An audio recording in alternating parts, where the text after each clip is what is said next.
بسم اللہ الرحمن الرحیم۔ السلام علیکم۔ امید ہے کہ آپ سب صحت و ایمان کی بہترین حالت میں ہوں گے۔ عوج بن انق کون تھا، اس کی جسامت کتنی تھی اور اس نے کتنی عمر پائی اور اسے کس نبی نے قتل کیا تھا، اور اس واقعہ کے بارے میں مفسرین کا کیا کہنا ہے اور اس واقعہ میں کتنی حقیقت اور سچائی ہے، آج کی اس ویڈیو میں عوج بن انق کا مکمل واقعہ آپ سے شیئر کیا جائے گا۔ ویڈیو نہایت ہی دلچسپ اور اہم ہے، لہٰذا ویڈیو کو سکپ کیے بغیر مکمل دیکھیں۔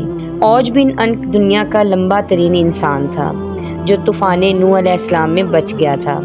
طوفان نوح میں عوج بن انق کے علاوہ کوئی بھی غرق ہونے سے نہ بچ سکا، ماں سوائے جو کشتی میں حضرت نوح علیہ السلام کے ساتھ سوار تھے۔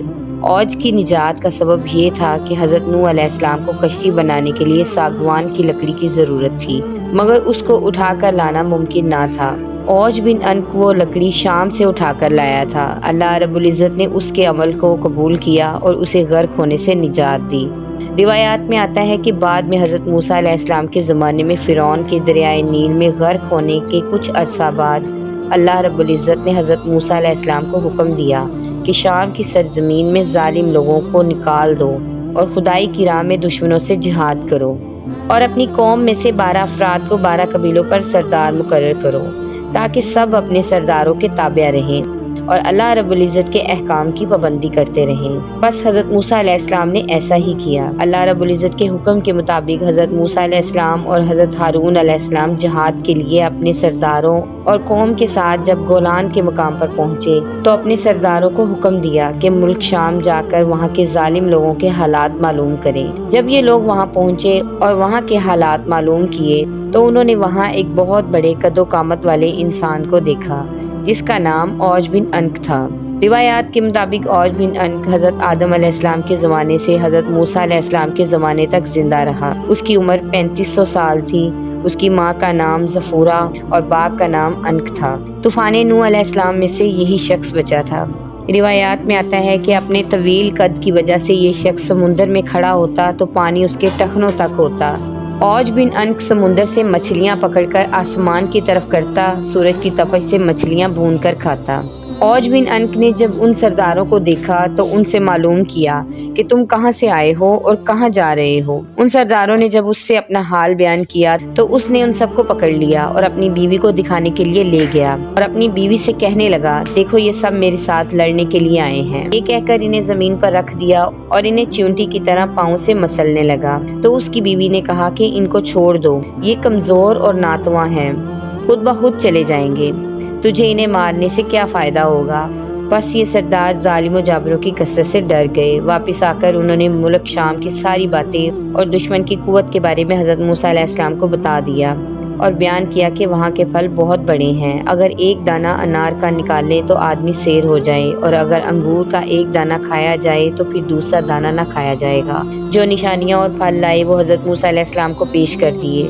روایات میں آتا ہے کہ حضرت موسیٰ علیہ السلام نے اپنے سرداروں سے کہا کہ یہ باتیں اپنی قوم کے لوگوں کو مت بتانا کہ دشمن کی قوت کتنی ہے، کیونکہ یہ لوگ تو پہلے ہی بزدل ہیں اور جہاد سے بھاگ جائیں گے۔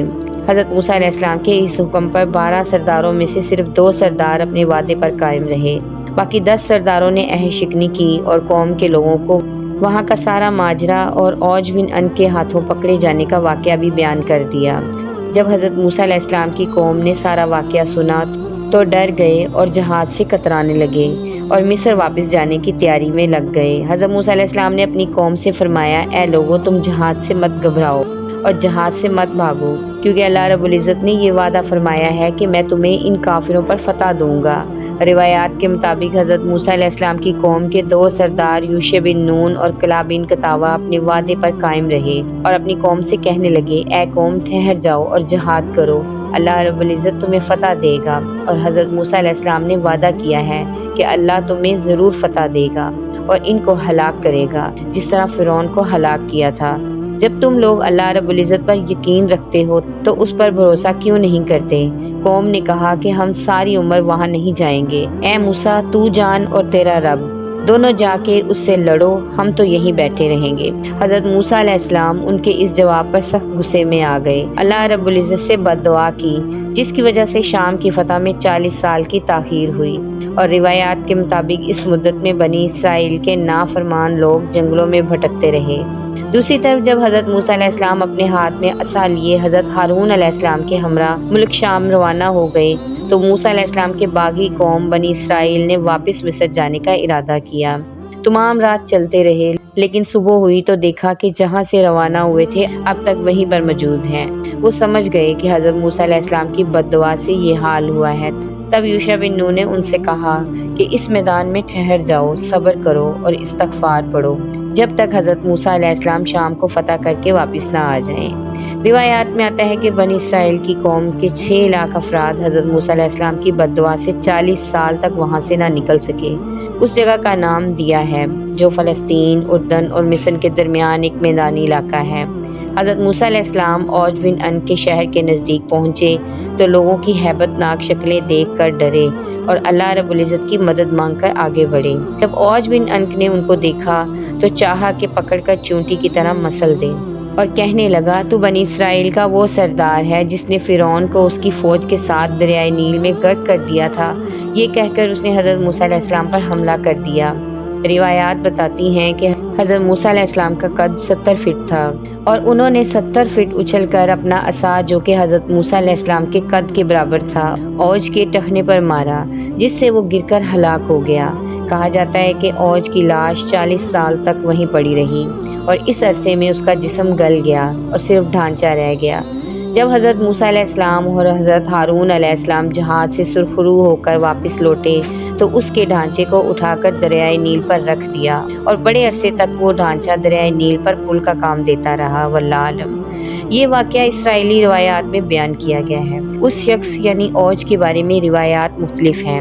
پھر حضرت موسیٰ علیہ السلام کے ساتھ یہ لوگ نکلے اور بیت المقدس کو فتح کیا۔ اس کی دلیل اگلے علماء یہود کا اجماع ہے کہ اوج بن ان کو حضرت موسیٰ علیہ السلام کلیم اللہ نے ہی قتل کیا ہے۔ اگر اس کا قتل عمالقہ کی جنگ سے پہلے کا ہوتا تو کوئی وجہ نہ تھی کہ بنی اسرائیل جنگ عمالقہ کا انکار کر بیٹھتے۔ تو اس سے یہ معلوم ہوتا ہے کہ یہ واقعہ تیہ سے چھوٹنے کے بعد کا ہے۔ علماء یہود کا اس پر بھی اجماع ہے۔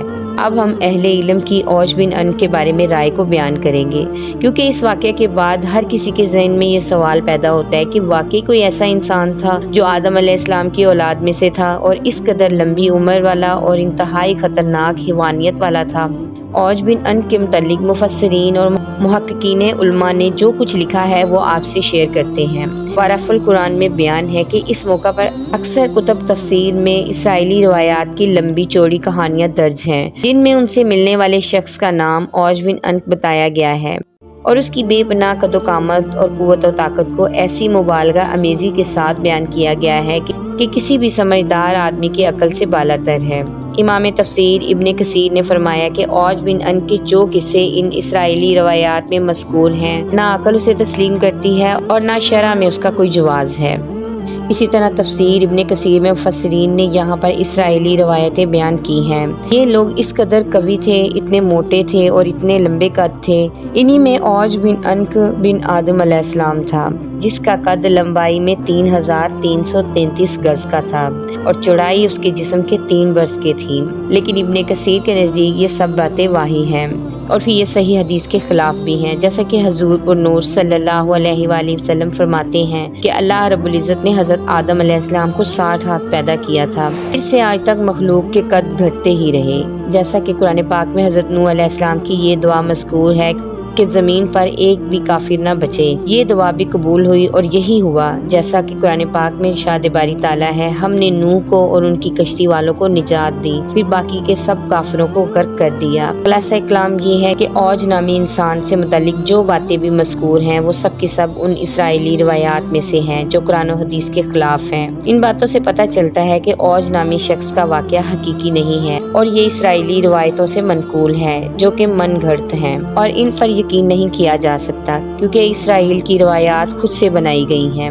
اور اگر بات کی جائے حضرت آدم علیہ السلام کی اولاد کے حوالے سے تو جو صحیح روایات ہیں اس میں بھی اوج بن ان کا باقاعدہ ذکر نہیں ملتا جس سے اوج کی حقیقت کی تصدیق ہو سکے۔ امید ہے آج کی ویڈیو آپ کو اچھی لگی ہوگی۔ ویڈیو کو لائک اور چینل کو سبسکرائب کرنا نہ بھولیں۔ جزاک اللہ خیر۔